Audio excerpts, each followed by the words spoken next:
জানেন কি ভারতের প্রথম চাইনিজ রেস্তোরাঁ তৈরি হয়েছিল কলকাতাতেই?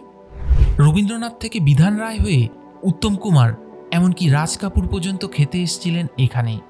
দেশান্তর হবার পর চীনারা বসবাস শুরু করে কলকাতার টিরেটি বাজার এলাকায় এবং নিজেদের জন্য ক্লাব এবং চার্চ তৈরি করতে শুরু করে। 1917 সালে তারা ব্ল্যাক বার্ন রোডটি কেনে এবং 1924 সালে সেখানে একটি চীনা মন্দির টু অন চার্চ তৈরি করে। দোতলা এই বিল্ডিংয়ের নিচেই 1925 সালে তৈরি হয় ভারতের প্রথম চীনা রেস্তোরাঁ নানকিং।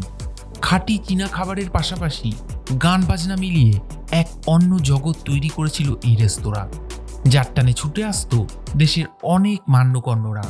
কিন্তু 1962 সালের যুদ্ধের পর ধীরে ধীরে জনপ্রিয়তা কমতে শুরু করে নানকিংয়ের। একসময় বন্ধ হয়ে যায় এটি, তবে চার্চটি পুরনো স্মৃতি নিয়ে এখনও দাঁড়িয়ে আছে।